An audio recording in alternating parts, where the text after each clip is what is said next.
Les Afters de la Transformation, le podcast des acteurs qui façonnent l'entreprise de demain. Un rendez-vous qui donne la parole aux dirigeants, présenté par Fanny Bourdin, une production Adéquancy. Bonjour à toutes et à tous. Dans ce nouveau numéro des Afters de la Transformation, nous avons l'honneur de recevoir Thibault Langsad, CEO du groupe Lumines, anciennement Jouve. Bonjour. Bonjour. Thibault, afin que nos auditeurs vous connaissent un peu mieux, pouvez-vous nous parler de votre parcours ? Alors en quelques mots, moi j'ai un parcours entrepreneurial, j'ai commencé dans l'industrie pétrolière, alors peut-être un peu lourd à porter aujourd'hui, mais j'en suis très fier.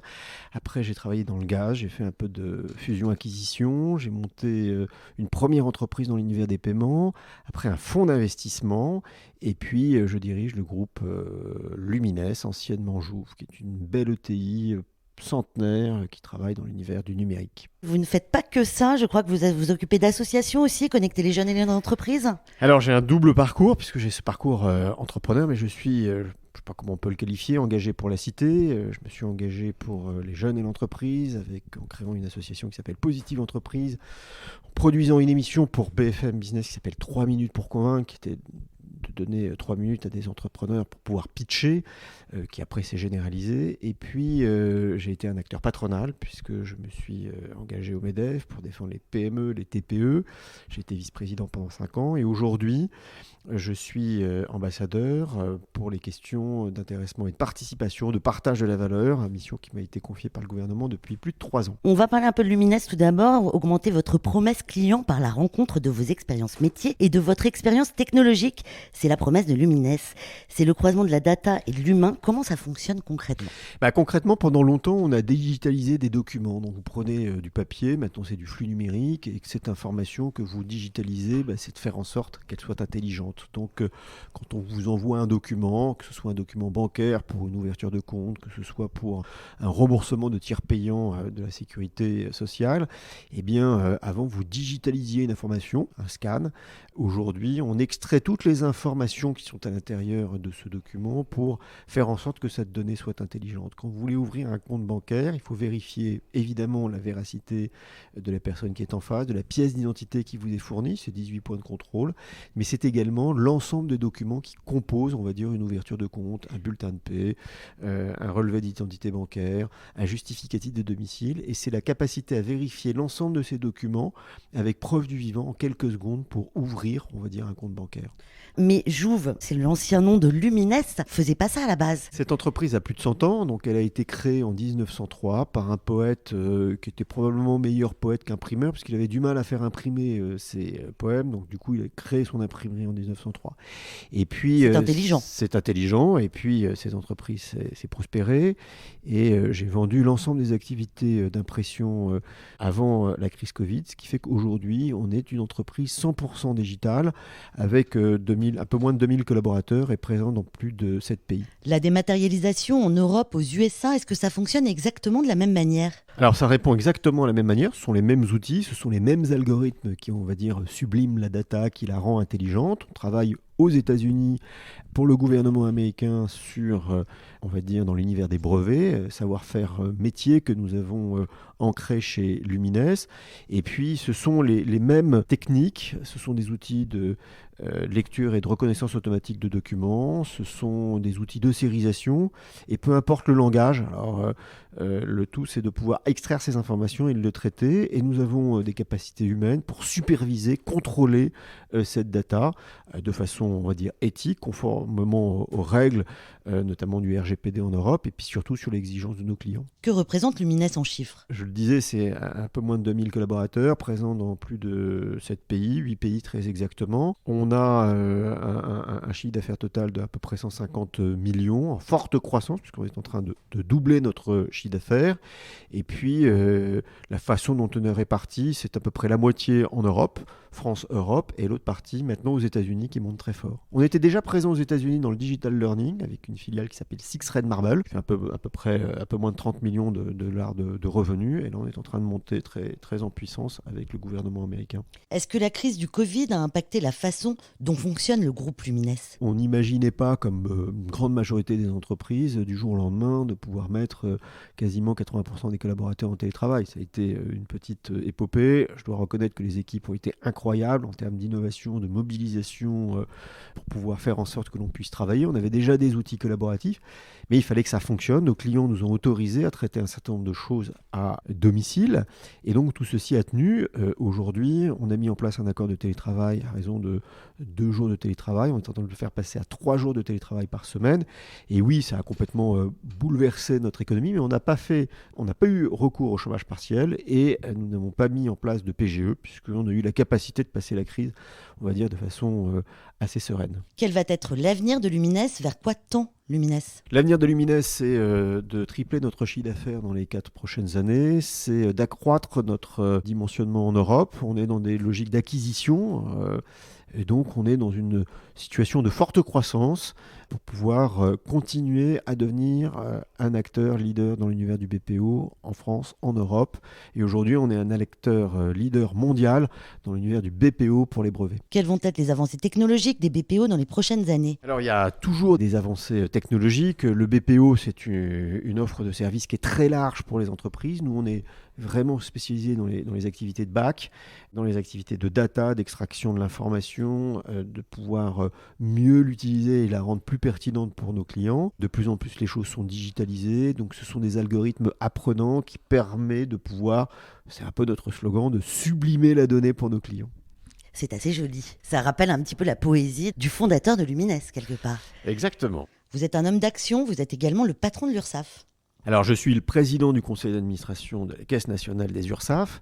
Les URSSAF, ce sont des caisses régionales qui collectent ce qui doit être collecté auprès des entreprises. Ce sont des contributions patronales, ce sont des contributions sociales, c'est l'argent de la formation, c'est, on va dire, l'organe central. C'est une caisse qui est absolument incroyable avec du personnel. C'est un paquebot, l'URSSAF. Qu'est-ce que ça représente en chiffres? C'est énorme, c'est plus de 350 milliards de collectes auprès de toutes les entreprises. C'est à la fois les entreprises, mais c'est également les indépendants. C'est-à-dire que si vous employez quelqu'un à domicile, eh bien, il va falloir payer des charges. Tous les auto-entrepreneurs, donc on collecte, on va dire, cet argent. C'est également une entité de service qui permet aux entrepreneurs, quand ils sont en difficulté, de pouvoir mettre en place ce qui a été fait pendant la crise Covid, un étalement des charges. Ce sont également un organisme de contrôle, et notamment sur le travail dissimulé. Aujourd'hui, le travail dissimulé est un petit fléau. Il n'y a pas de raison qu'il y ait des entreprises qui payent des cotisations et des entreprises qui ne jouent pas le jeu. Puis le travail dissimulé, c'est aussi l'humain derrière. C'est l'humain. Il faut protéger l'ensemble des salariés. Donc c'est aussi un organisme de contrôle pour lutter contre le travail dissimulé. Quel est votre rôle au sein de l'URSSAF? Je suis le président du conseil d'administration. Nous définissons avec les administrateurs, qui sont paritaires, des organisations patronales, des organisations syndicales, un contrat d'objectifs et de gestion qui définit un cap stratégique sur les 4 prochaines années. Et dans ce cap stratégique, moi je suis le gardien du temple avec le conseil d'administration. Et donc je regarde si le cap stratégique que nous avons donné aux permanents de ces organisations soit bien conforme. Donc c'est un peu une tripartite, puisque vous avez la tutelle, on va dire l'État, les caisses qui sont paritaires, et puis la direction générale. Yann Garb, qui est le directeur général des URSSAF. Eh bien, on essaye d'apporter le maximum de services aux entrepreneurs. Et aujourd'hui, dans une sortie de crise Covid, je pense que les entrepreneurs ne se plaignent pas du service qui a été rendu par les URSSAF. Vous êtes aussi l'homme qui porte la dividende salariée promise par le président de la République, Emmanuel Macron.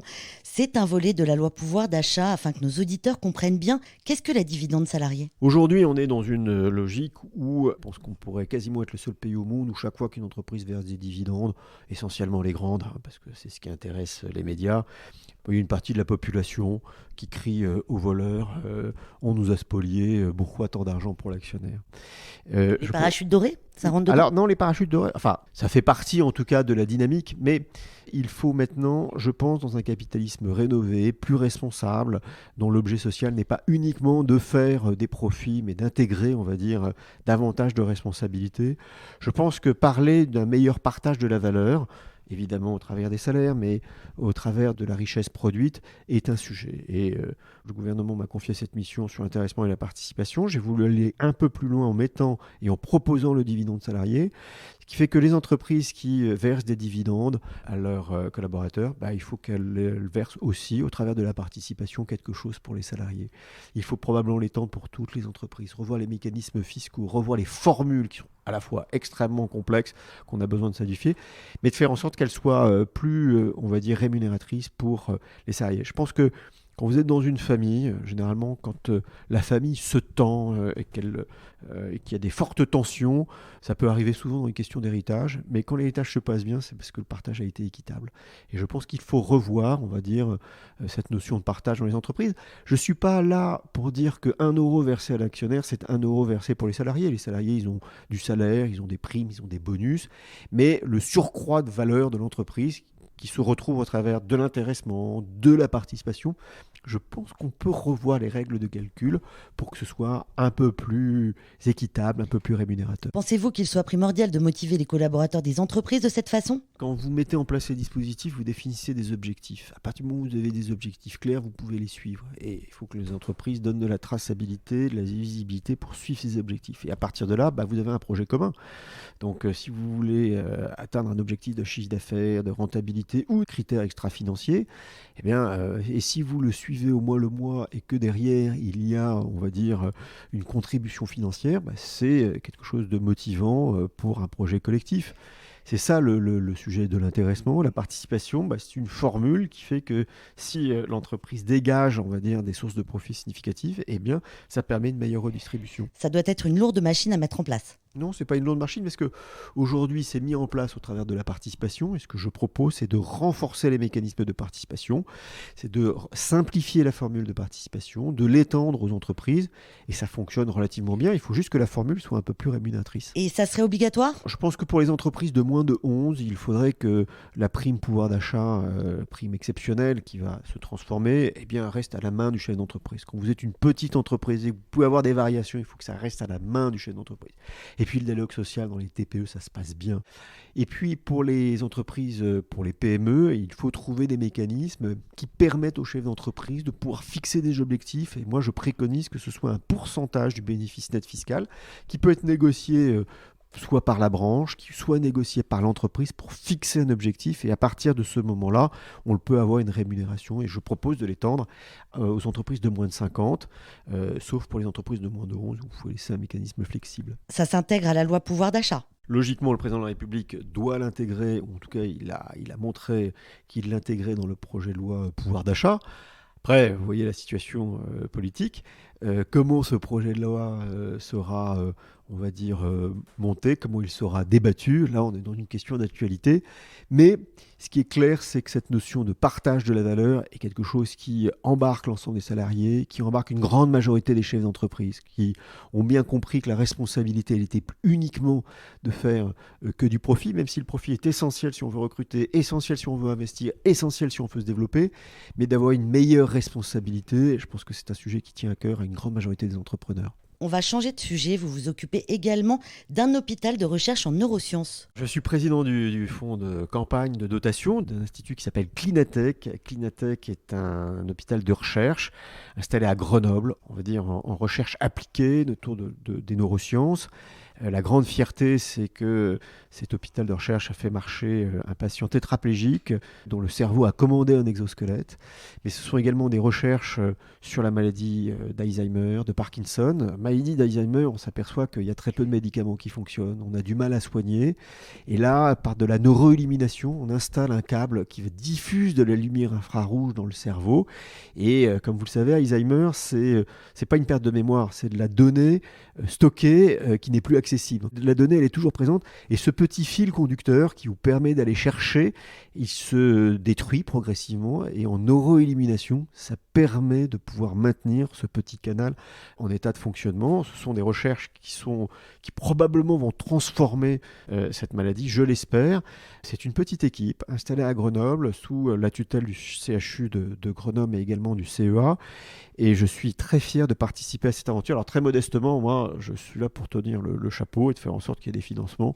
C'est ce qu'on demande à un entrepreneur. Vous avez plusieurs casquettes, je l'ai déjà dit. Comment arrivez-vous à gérer vos différentes missions en premier lieu pour cette unité de recherche ? D'abord, on est venu me chercher pour prendre la place d'Alain Mérieux. J'ai été touché. Et puis, forcément, il y a un moment où on a des ressorts.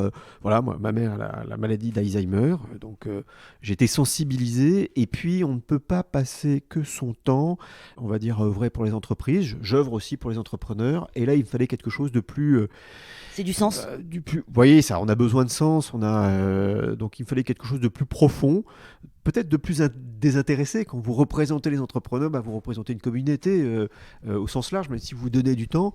Et là, j'ai trouvé que la cause était fantastique, que le professeur Louis Benhamid était absolument incroyable, que le patient qui a été opéré était absolument génial et que c'est une équipe qui a besoin d'être soutenue. Merci Thibault Langsad d'avoir partagé votre expérience avec les auditeurs des Acteurs de la Transformation. Je rappelle que vous êtes entre autres le CEO du groupe Lumines. Merci beaucoup. Merci à toutes et à tous de nous avoir suivis. Vous pouvez retrouver toutes les interviews des Acteurs de la Transformation sur vos plateformes d'écoute habituelles. Bonne journée.